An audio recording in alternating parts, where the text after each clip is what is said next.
Kalau saudara mau mencatat message yang pertama ini, saya akan berbicara 2 kali malam ini.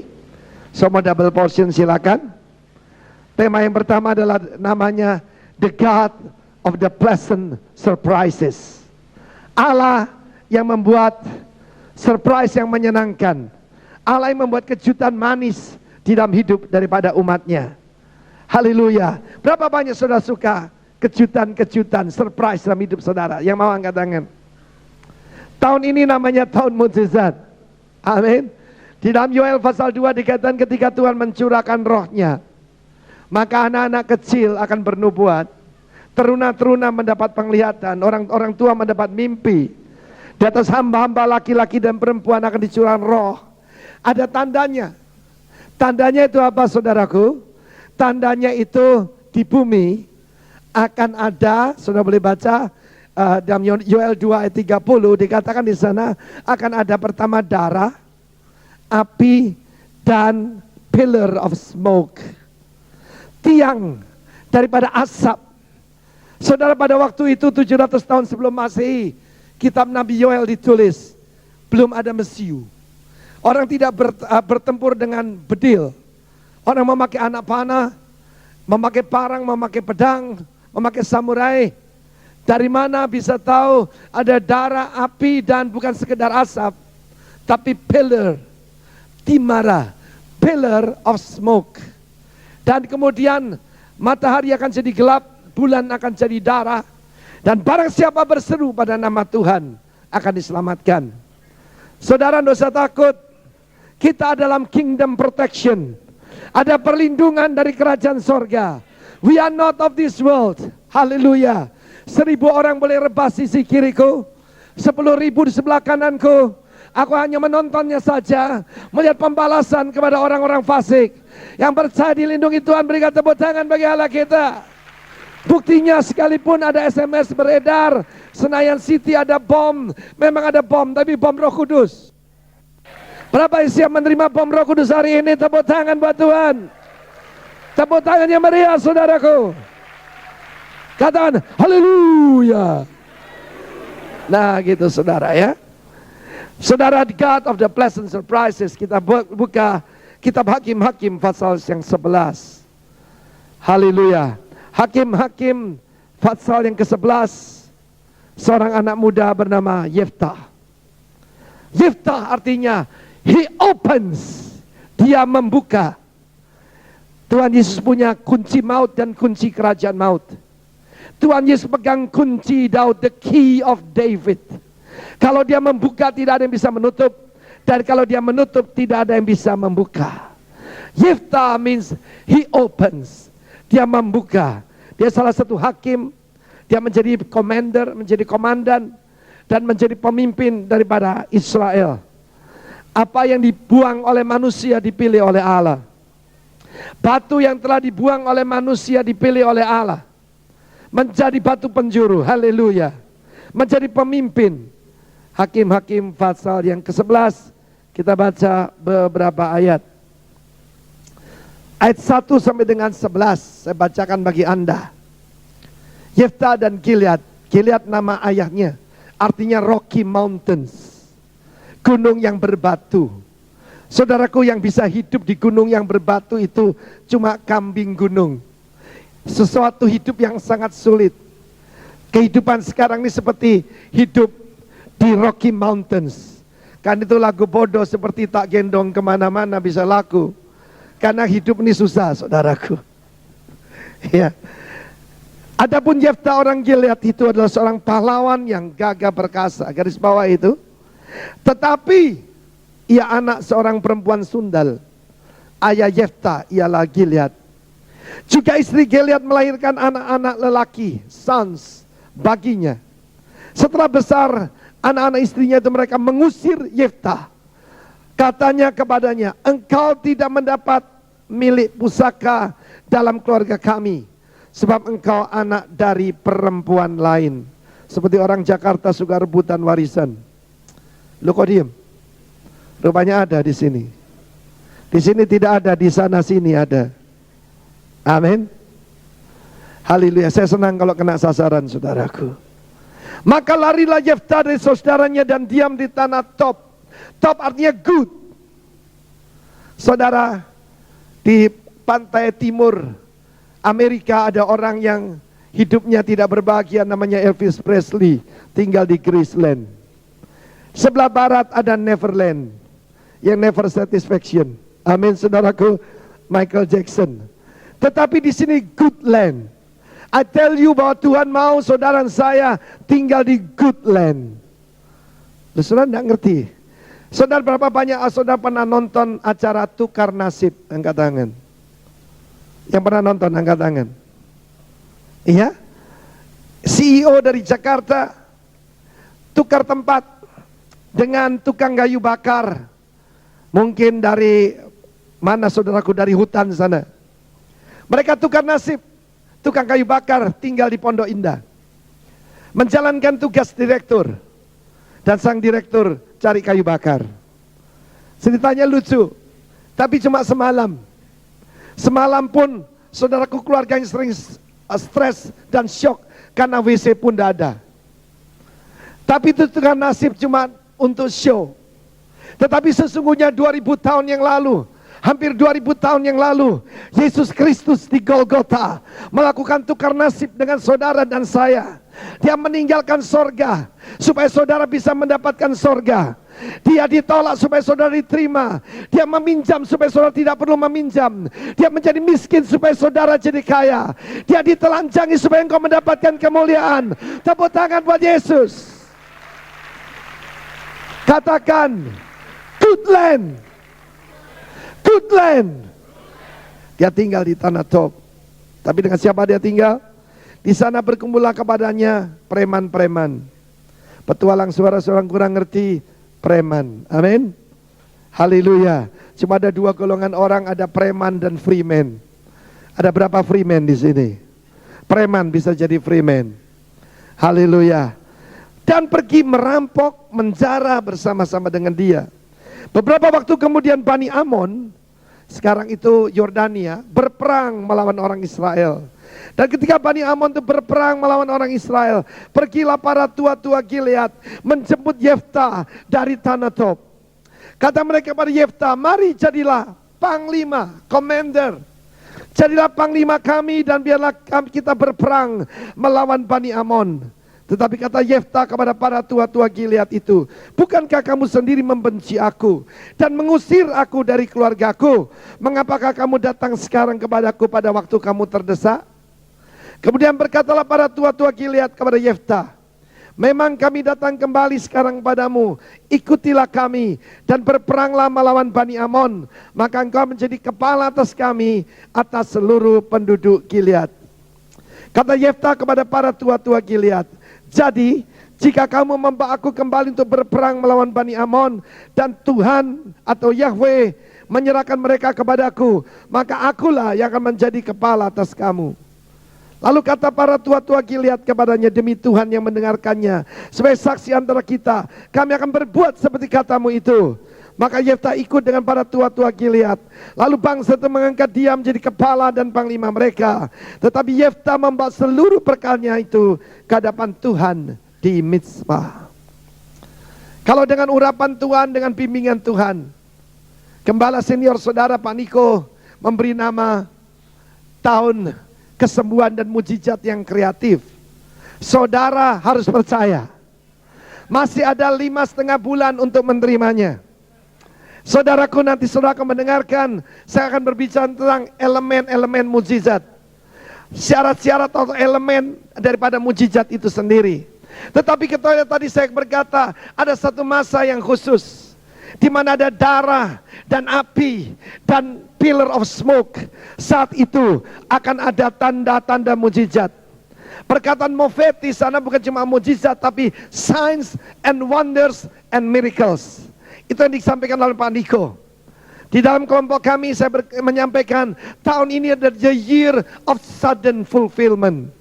Tahun penggenapan janji Tuhan yang datang dengan tiba-tiba. Saudara tidak mengerti tiba-tiba, tiba-tiba itu bahasa Perancisnya ujuk-ujuk. How many of you understand ujuk-ujuk? Angkat tangan.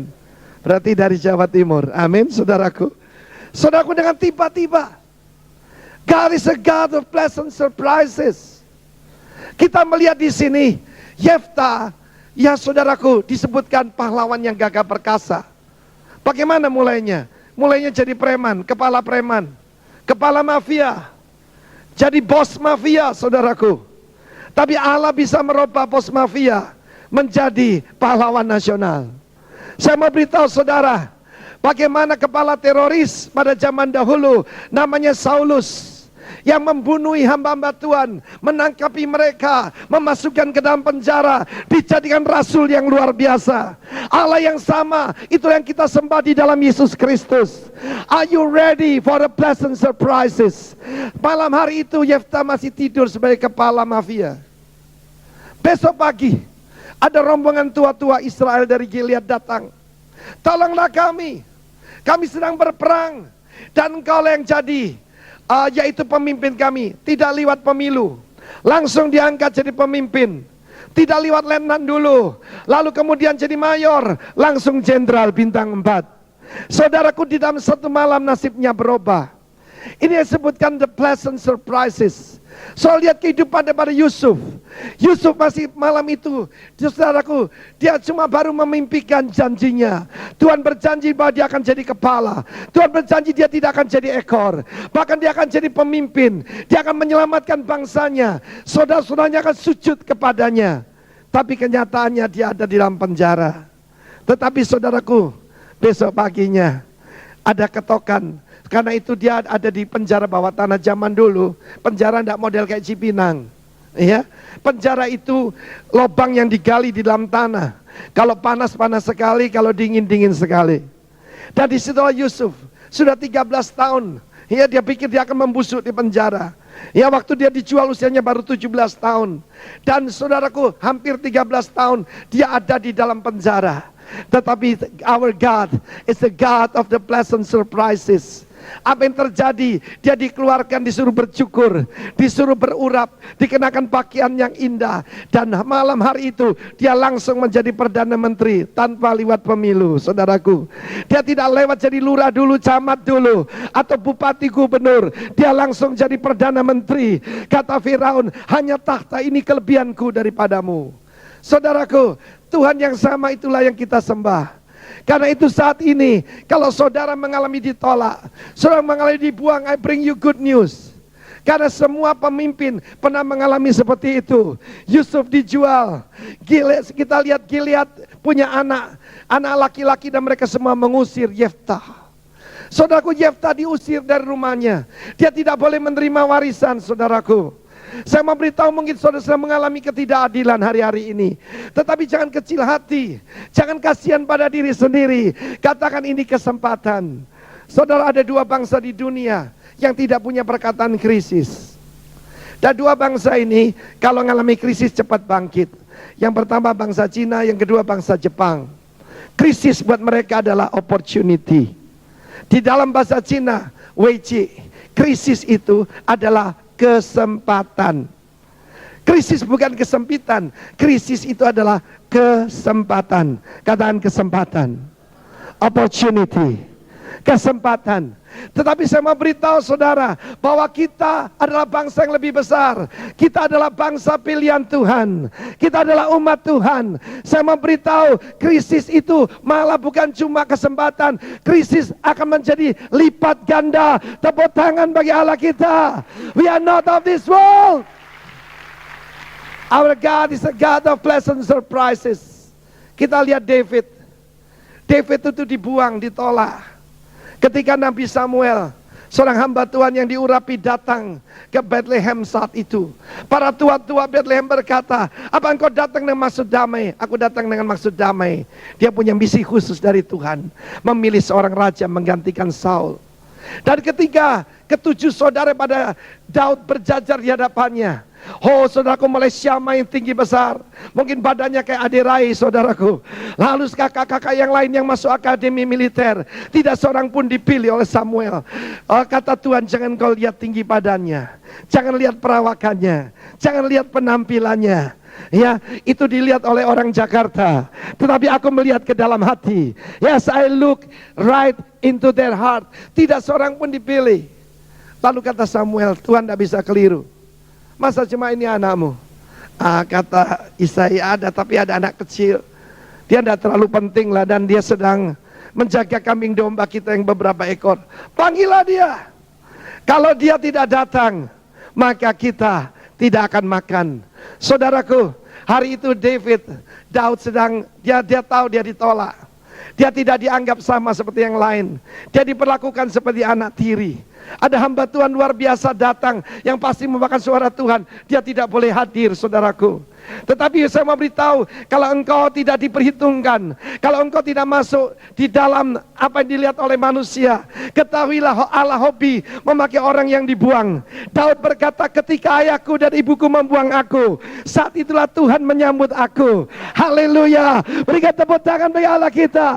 In one night, in one day, dia diurapi menjadi raja atas Israel. It can happen to you. Sudah terjadi dalam hidup saya, dan itu akan terjadi dalam hidup saudara. Sudah terjadi pada Pak Niko, akan terjadi pada saudara juga. Sebab Tuhan tidak memandang muka, Allah tidak pandang bulu. Saudaraku, ada satu pelajaran indah di sini. Alkitab menyebut Yefta bukan kepala bajingan. Alkitab menyebut Yefta sebagai the mighty man of valor. Mighty man of valor itu adalah Gibor Khayil. Salah satu nama Tuhan yang dahsyat sekali. Nama Tuhan semuanya dahsyat, tapi yang salah satu yang dahsyat adalah the mighty God, El Gibor. Katakan El Gibor. Dan seorang yang pahlawan yang gak perkasa itu Gibor. Khayil itu artinya penuh dengan hikmat, penuh dengan kekuatan. Kekuatan secara mental, kekuatan secara roh, kekuatan secara fisik. Seorang pria yang hebat. Saudaraku, mungkin ini belum keadaan saudara saya, tapi but God is interested in your future. God is not interested in your past. Banyak pada kita dikalahkan karena kita terikat masa lampau. Karena ada cap dalam hidup kita. Orang selalu mengingat, saya pernah buat tes. Saya ambil selembar kertas putih, tengahnya saya kasih titik hitam kecil. Saya tunjukkan kepada orang banyak. Apa yang Anda lihat? Mereka semua berkata, ada titik hitam. Selalu kelihatan titik hitam. Nggak percaya? Kalau saya sebutin nasi di sini, orang langsung lihat, bukan? Betul? Orang langsung lihat. Orang selalu ingat cirinya orang. Orang selalu ingat kesalahannya orang. Orang selalu lihat kekurangannya orang. Tidak ada seorang pun berkata, saya melihat selembar kertas putih yang besar dan satu titik hitam yang tidak berarti. Tapi yang dilihat, saudaraku, titik hitamnya, saudara. Ya, selalu orang ingat. Ya, kita dicap dengan banyak perkataan. Di sini Yefta adalah anak dari seorang perempuan Sunda. It's a fact. Tetapi ada kabar baik, saudaraku. Ada kabar baik, masa lalu kita tidak mempengaruhi masa depan kita. Allah tertarik dengan masa depan kita. Tuhan memanggil saudara sebagai pahlawan yang gagah perkasa. Dalam Hakim-Hakim pasal 6 saya membaca tentang Gideon. Gideon sedang ketakutan. Dia sedang, saudaraku, saat itu dia sedang mengirik gandum di tempat pemerasan anggur. Dia menyembunyikan dirinya. Tiba-tiba malaikat muncul. Dan malaikat tidak berkata, hai pengecut, hai orang yang tidak ada gunanya. Tidak. Dia berkata, hai pahlawan yang gagah perkasa.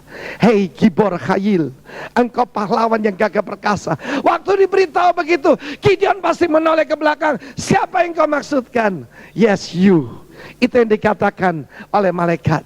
Saya belajar sesuatu, saudara. Ketika Tuhan berbicara kepada Ayub, Ayub dalam keadaan sangat negatif. Dia bukan cuma bangkrut, dia sakit. Semua sahabatnya meninggalkan dia. Istrinya mengutuki dia. Kutuklah Allahmu dan matilah. Itu kata istrinya, saudaraku. Dia dalam keadaan sangat terpuruk. Ketiga sahabatnya datang cuma mengata-ngatai. Oh, kamu pasti punya dosa. Tidak mungkin kau tidak punya dosa. Kamu mengalami anakmu mati dalam satu hari. Kekayaanmu semua dirampok. Saudara yang kekasih, pada saat itu, saudara, Ayub tergoda untuk menyalahkan Tuhan. Kalau kita baca kitab Ayub, bagaimana Ayub tidak menyalahkan iblis, tapi menyalahkan Tuhan. Tapi luar biasa. Saya belum pernah, saya khotbah 30 tahun, saudara. Tapi saya belum pernah lihat ini. Saya ajak saudara untuk melihat dalam kitab Ayub. Pasal yang ke-38 saudara. Bukan ke-38 tetapi pada waktu Tuhan berbicara. Ini satu pelajaran yang indah sekali. Mungkin satu hari saya akan tulis, yaitu buku saudaraku ya, tentang Ayub. Dalam Ayub pasal ya ke-38, benar? Yes. Ayat 38 ayat ketiga, tolong ditampilkan. Tuhan berkata kepada Ayub yang baru menghujat dia. Tuhan berkata, bersiaplah engkau sebagai laki-laki. Now prepare yourself like a man. Tuhan tidak berkata Adam. Tuhan tidak berkata Ish, itu laki-laki. Tuhan juga tidak berkata Enos, laki-laki yang lemah, laki-laki yang payah. Tapi dia berkata, bersiaplah sebagai Geber. Haleluya. Bersiaplah sebagai Geber. Mungkin saudara sedang mengalami tindasan, saudara mengalami ketidakadilan, tetapi Tuhan melihat Anda sebagai Geber. Tuhan melihat masa depan daripada Ayub. Dari mana kita tahu kalau dia seorang pahlawan? Sebab dia memberkati teman-teman yang tadi mengata-ngatai dia, yang mengutuk dia, yang menyala-nyalakan dia. Dia mempersembahkan korban, memintakan ampun buat teman-temannya. Firman Allah berkata, kasihilah musuhmu.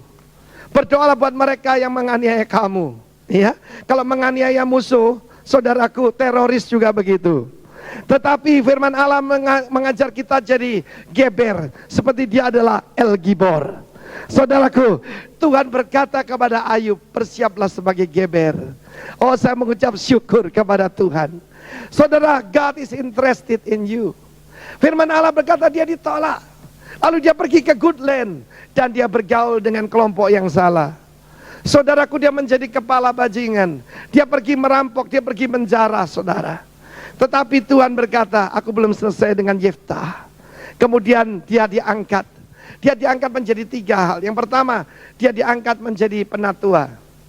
Saudaraku, itu tujuan saudara, dewasa di dalam Tuhan. Tujuan hidup saudara adalah dewasa dalam Dia. Second, itu elder, jadi orang tua. Kedua, menjadi commander, menjadi komandan. Dan yang ketiga, menjadi kepala. Haleluya. Menjadi kepala. Saudaraku, Tuhan akan membangkitkan seorang pemimpin dari seorang yang pernah gagal. Oh saudaraku, kalau saudara lihat saya ini pernah gagal, saudara ya. Gagal di dalam bisnis, pernah hampir gagal sebagai suami. Baru menikah 2,5 tahun, istri saya hands up, bendera putih. Saya tidak bisa teruskan hidup dengan kamu. Kamu seorang Hitler, katanya saudaraku. Saya dipanggil Hitler. Masih lumayan, kata teman saya. Lumayan Pak Arifin dipanggil Hitler. Dulu oleh istri saya, pendeta Luther itu yang dari Makassar, saya dipanggil monster oleh istri saya. Saudaraku yang kasih Tuhan, Tuhan bisa merubah monster menjadi nabi. Haleluya. Tepuk tangan buat Allah kita, saudaraku. Haleluya. God is a God of pleasant surprises. Karena itu jagalah hatimu, jangan sampai tersinggung. Daud tetap memuji Tuhan. Dia tidak kasihan pada dirinya sendiri. Dia tidak seperti anjing yang menjilat lukanya. Dia berkata, poor old me. Aku orang yang kasihan. Kenapa saya diberlakukan begini? Mengapa? Andaikan tidak, saudaraku. Dia tetap memuji Tuhan. Dia berkata, aku membangunkan fajar. Aku mempersiapkan hatiku. Aku membangunkan kecapi. Aku membangunkan gambus. I will praise the Lord. Aku memuji Tuhan. Bless the Lord, oh my soul. Pujilah Tuhan, berkatilah Tuhan, hai jiwaku. Sebab Dia mengampuni segala kesalahanmu, menyembuhkan segala penyakitmu, melepaskan kau dari lubang kubur, memperbarui engkau seperti burung Raja Wali. Haleluya. Kalau dia dalam keadaan seperti itu, Tuhan siap memberikan pleasant surprise kepada orang semacam itu. Supir saya Salmon adalah orang semacam itu. Dia berasal dari Pulau Alor, dari sebuah desa kecil di dekat hutan. Waktu kecil, ketika terjadi wabah di desanya, dia dituduh sebagai pembawa sial. Dan dia disuruh keluar daripada desa itu. Sungguh kejam. Dia nggak punya orang tua, miskin, saudaraku. Dan dia diusir. Dia tinggal di hutan selama 1 tahun, saudara. Selama 1 tahun dia tinggal di hutan. Saya tanya, Literally, Mon. Betul, Mon, namanya Salmon.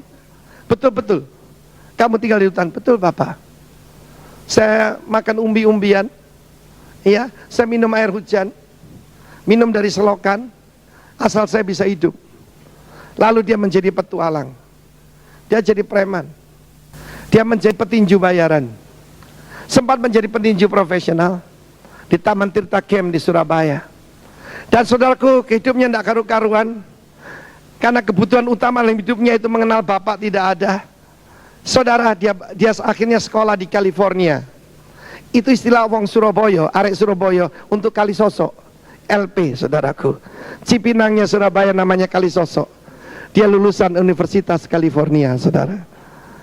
Keluar dari tempat itu, dia menjadi tambah brutal. Dia menjadi tambah sadis. Hampir-hampir menjadi pembunuh bayaran. Hampir-hampir. Dia cerita dia bisa menggosok parangnya. Karena biasa tinggal di hutan, pandai main parang, saudara. Tetapi, apa yang disampaikan firman Tuhan waktu dia masih kecil. Didiklah anakmu, dan setelah dewasa dia tidak akan lari daripadanya. Dia tidak akan menyimpang daripadanya. Saudaraku, dia bertobat. Lalu, dia bersama-sama dengan kita, dan saya bina dia. Memang saudaraku, sekolahnya itu S3. Biasanya kalau orang Indonesia bilang S3 itu SD, SMP, SMA. Tapi dia benar-benar SD kelas 3, saudara. Dia betul-betul SD kelas 3. Dan karena sering digebukin, dia jadi pelupa, saudara. Ya. Tetapi dia seorang yang cinta Tuhan. And God is a God of pleasant surprises. Dan Tuhan memberikan kepada dia hikmat. Tuhan memberikan kepada dia spiritual intelligence. Dia seorang pemenang jiwa yang luar biasa. Saya masih ingat ketika tahun 2000, kita baru saja pindah di gedung yang baru di Lembah Pujian. Dan kita mengadakan evaluasi. Ketua kelompok sel mana yang memenangkan jiwa paling banyak? Suatu artinya PKS? Tidak tahu PKS. Pemimpin kelompok sel. Amin, saudaraku. Atau peluang kerajaan surga. Saudara, kok ada fobia di sini ya? Mari kita patahkan ketakutan itu. Saudaraku, berapa banyak sudah melihat peluang kerajaan surga? Berikan tepuk tangan buat Tuhan Yesus. Tepuk tangannya ke orang ketakutan, ke orang stres. Katakan haleluya. Amin. Saya katakan, bagaimana kok ada bom? Kedatangan Tuhan sudah dekat. Ketika semuanya kelihatan aman dan damai, kebinasaan datang dengan tiba-tiba. Saya ingat pada waktu hari Senin kita kumpul dengan para pemimpin, let's pray for Indonesia. I feel uneasy. Kenapa Pak Arifin? Terlalu tenang. Terlalu amat sangat tenang. This is dangerous. This is calm before the storm. Ini tenang sebelum ada badai. Mari berdoa. Saudaraku, kita perlu melepaskan shalom buat kota kita. Saya kembali pada saudara Salmon. Salmon menjadi pemenang jiwa, saudara. Lebih dari teman-temannya yang pengusaha, ya, ada yang master, ada yang doktor. Dia betul-betul cuma S3, tapi hatinya mengasihi jiwa-jiwa dan banyak jiwa dimenangkan. Satu hari saya masih ingat, kadang-kadang saya membaptis sendiri, saudara. Kalau jamnya itu aneh, itu misalnya tengah malam ada orang bertobat, ya saya baptis saja, saudara. Sambil agak flu saya berkata pada Salmon, Mon, kemarin Mon, saya baptis 5 orang, Mon. Salmon berkata, oh kemarin saya baptis 9 orang, Bapak. Dia menyampaikan firman Tuhan dengan baik sekali, disertai tanda-tanda heran. Saudaraku, Tuhan suka memakai orang yang dibuang. Orang yang dibuang itu seperti Mazmur 118 berkata, batu yang telah dibuang oleh tukang bangunan, dipungut, dipilih oleh Allah, dijadikan batu penjuru. Satu hari, saudara, pada waktu itu dia berkata, Pak Arifin, ada undangan khotbah dari masyarakat Batak di Denpasar, ya, tanggal 23. Langsung saya jawab, oh 23 bisa, Mon. Kebaktian kita tanggal 24. Jawab si Salmon, maaf Bapak, yang diundang saya bukan Bapak. Saya bangga sekali, saudaraku. Saya senang sekali. Because God is a God of pleasant surprises. Yang surprise buat saya, kira 3 minggu yang lalu ada undangan untuk dia khotbah di desanya. Dia khotbah keliling kemana-mana. Seringkali saudaraku, kalau minggu saya jadi Sunday driver. Sebab sopir saya khotbah keliling, saudaraku. Dan dia diundang ke desanya yang sama di mana dia dulu diusir. Mereka mendengar anak yang dianggap anak sial, pembawa kesialan itu sekarang membawa hadirat Tuhan, dipakai oleh Tuhan. Dan dia dipanggil pulang ke desanya untuk berkhotbah di sana. Sebelum saya ke Jakarta, saya telepon Salmon. Mon, apa kabar Mon? Dia baru pulang. Dia berkata, baik Bapak. Orang gila sembuh, orang buta melihat, orang lumpuh berjalan, Roh Kudus dicurahkan. Dan saya tanya pada dia, Mon, orang-orang yang ngusir kamu itu masih ada? Oh masih ada Bapak. Bagaimana mereka? Mereka cuma menangis Bapak. Orang yang dibuang dipilih oleh Tuhan. Apakah saudara disisihkan? Apa saudara tidak dianggap? Apa saudara tidak diperhitungkan? Berarti saudara seperti Daud, saudara seperti Yeftah, saudara seperti Timotius, saudara seperti Salmon, yang tidak dianggap, tidak diperhitungkan, saudaraku. Yang tidak dianggap, tidak diperhitungkan. Apa yang bodoh bagi dunia dipilih oleh Allah untuk mempermalukan orang yang menganggap dirinya berhikmat. Orang yang dipandang hina oleh dunia ini dipilih Allah untuk mempermalukan orang yang menganggap dirinya mulia. Mereka cuma menangis Bapak melihat saya dipakai oleh Tuhan. Yeftah saudaraku mengalami perubahan yang luar biasa. Saya tidak bisa khotbah dengan bebas yang jam ini sebab ada batasan waktu. Hanya saya tinggal waktu sekitar 20 menit lagi. Tetapi nanti kalau saudara mau yang jam kedua, saudara tahan sedikit laparnya. Saya kok dengar kruyuk-kruyuk di sini. Sebab kita tidak hidup hanya dari bakso saja, tapi dari setiap perkataan yang keluar dari mulut Allah.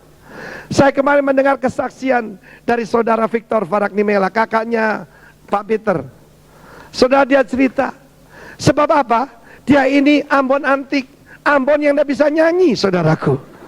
Di sini ada penyanyi-penyanyi Ambon hebat-hebat. Saudaraku, orang Ambon tidak bisa nyanyi itu suatu pelecehan besar kepada nenek moyang.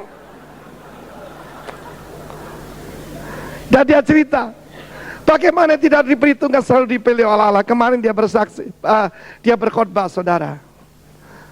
Victor waktu itu anak muda dan belum punya pengalaman. Dan yang paling berat tidak bisa nyanyi. Saudara tahu di Ambon itu lain, telepon pun bunyinya lain. Kalau di Jakarta kan cuma kring. Kalau Ambon bunyinya begini, kring. Begitu merdu, menguap saja merdu. Betul ya Pak Andre ya? Menguap saja merdu. Tapi Victor tidak bisa nyanyi, saudara. Nah satu kali saudara, ya, ketika sebab dia waktu itu dipimpin oleh Jeremia Rim. Dan dia selalu dilarang menyanyi. Yang menyanyi istrinya. Ya, istrinya seorang penyanyi hebat, saudara ya. Dan Victor dilarang menyanyi. Sebab kalau nyanyi sangat fals, saudaraku. Dan dia cerita, wah mungkin tidak bisa dibedakan. Ya, lagu satu dengan yang lain. Sebab semua nadanya sama, saudara. Tapi satu kali, pada waktu itu Roh Kudus berkata kepada Yeremia Rim, suruh Victor mimpin pujian. Waduh dia ketakutan, dia gempa bumi. Kalau khotbah dia siap, ngusir setan bagiannya. Tapi kalau nyanyi, saudaraku, itu tadi bisa mempermalukan nenek moyang. Dan cuma punya satu lagu. Lagunya Mari Kita Bersukaria. Waktu itu sedang penyembahan, Victor nyanyi, dia tidak bisa lain. Dia nyanyi, Mari Kita Bersukaria. Ketika dia nyanyi dengan falsnya itu, mendadak Roh Kudus turun, saudaraku. Orang-orang dijamah dan mereka semua nangis. Tapi nangisnya mari kita bersukaria, saudaraku. Luar biasa. Hari itu pertama kali Yeremia Rim tidak perlu khotbah, saudaraku. Sebab Roh Kudus melawat. Karena si Victor nyanyi, mari kita bersukaria. Suruh dia khotbah di sini, suruh nyanyi, mari kita bersukaria.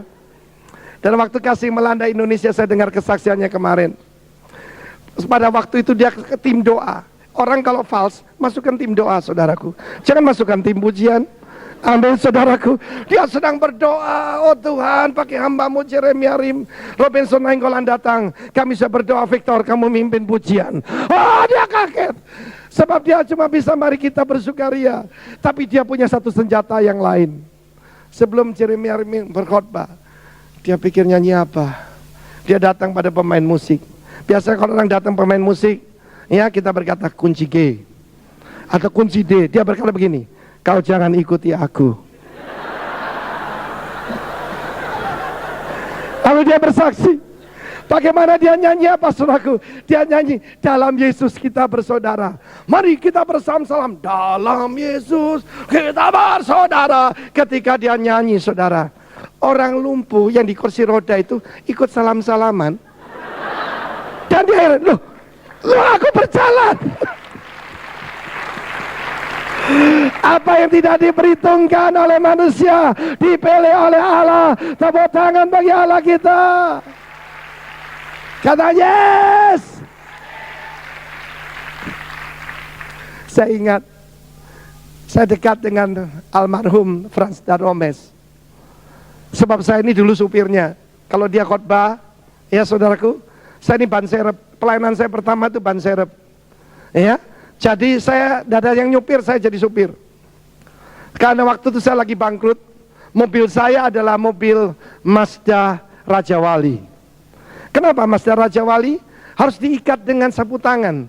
Kalau saya belok kiri, pintu kanan terbuka saudaraku. Nah saya kalau belok kanan, pintu kiri yang terbuka. Dan satu hari saudaraku, Frans Daromes dipanggil oleh Tuhan. Saya berlutut.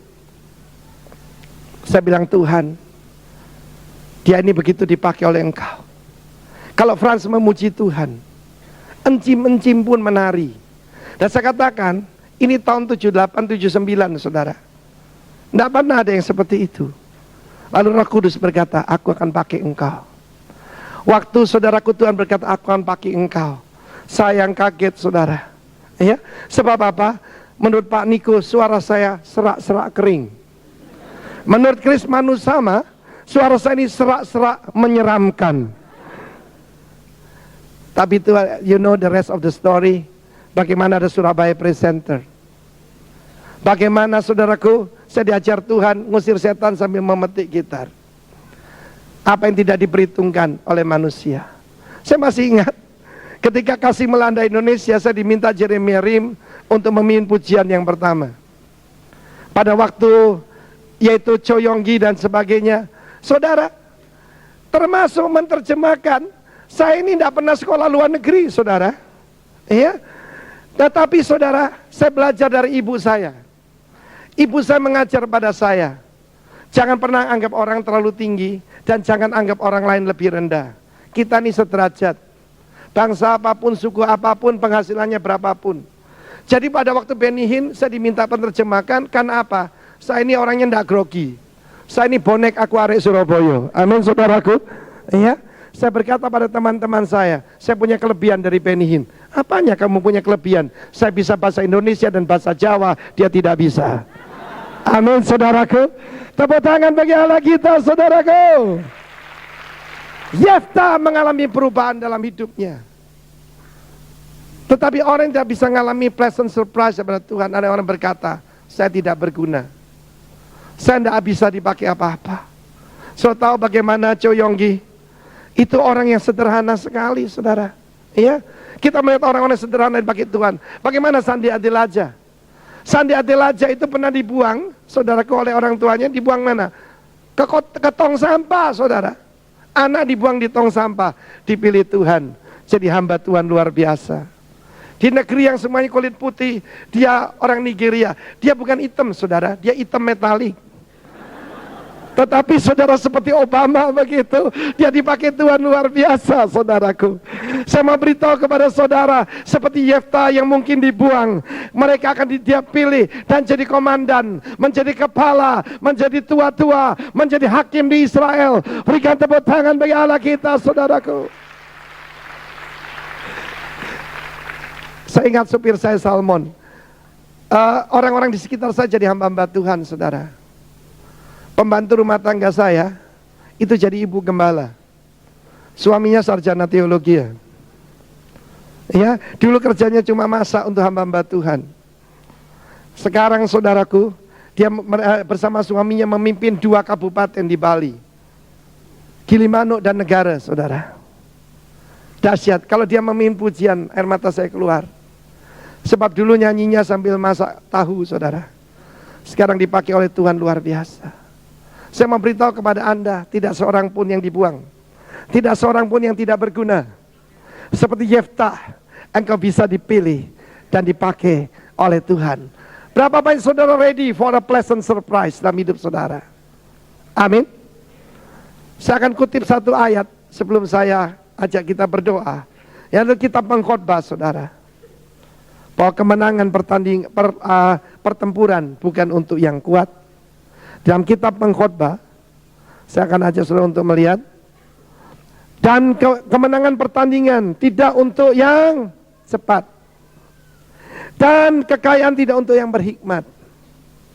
Sebab Tuhan telah menentukan ini.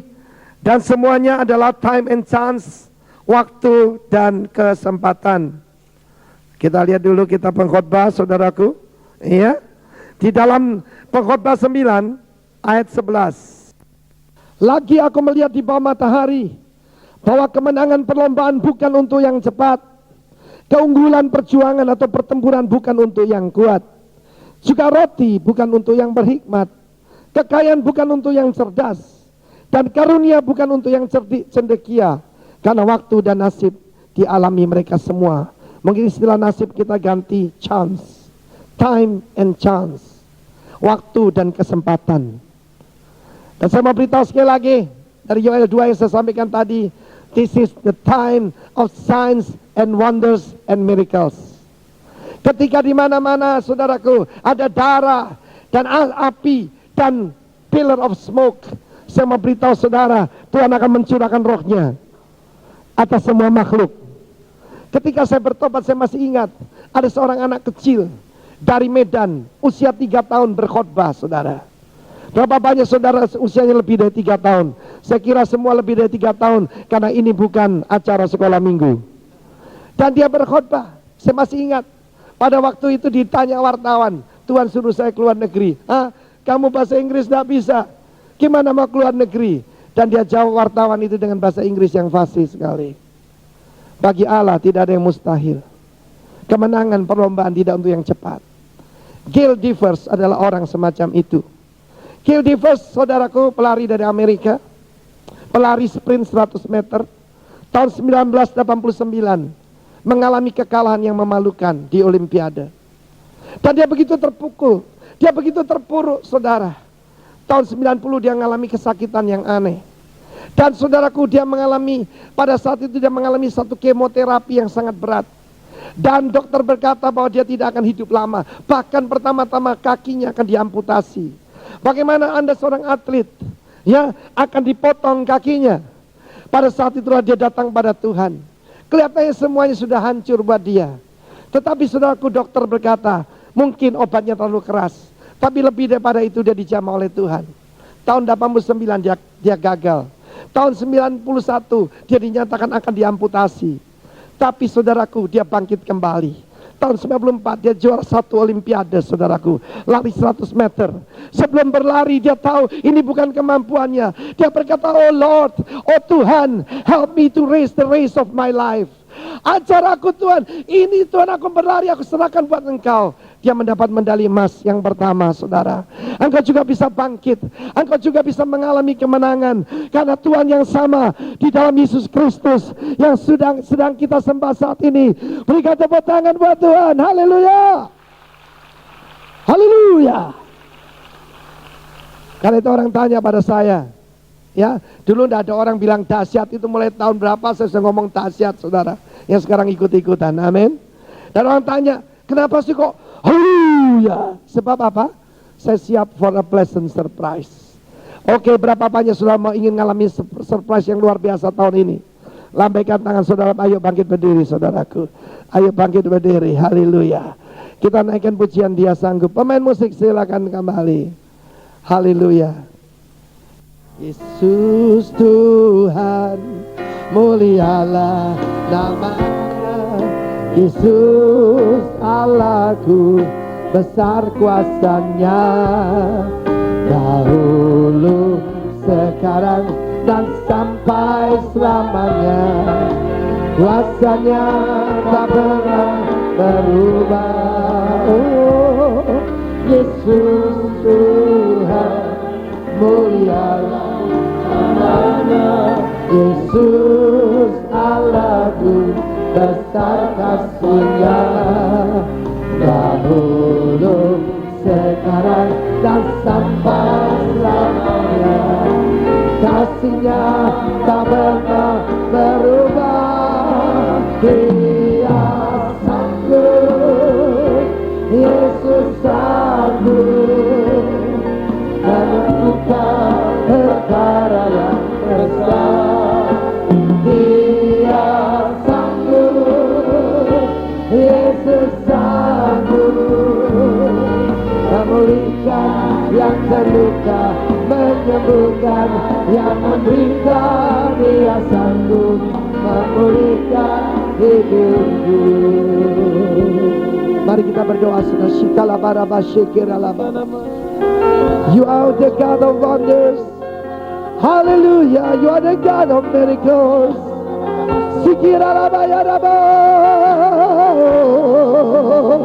Angkat tangan saudara. Sikirabayarabo, Sikirabalamazambe. Kami berdoa untuk setiap anak-anak-Mu Tuhan. There's nothing too hard for you. Tidak ada yang mustahil, tidak ada yang sukar. Roh Allah, Roh Tuhan, dekat sama semua anak-anak. Biarlah tahun ini ada mujizat yang kreatif untuk setiap pribadi, setiap keluarga. In Jesus' name, in Jesus' name, haleluya. Dia sanggup melakukan perkara yang besar. Dia Yesus sanggup memulihkan yang terluka, menyembuhkan yang menderita. Dia sanggup memulihkan hidup. Sekali lagi saudara, Dia sanggup, Dia sanggup, Yesus sanggup melakukan perkara yang besar. Dia sanggup, Yesus sanggup memulihkan yang terluka, menyembuhkan yang menderita. Dia sanggup memulihkan hidupku. Haleluya. Dia sanggup memulihkan hidupku. Dia sanggup memulihkan hidupku.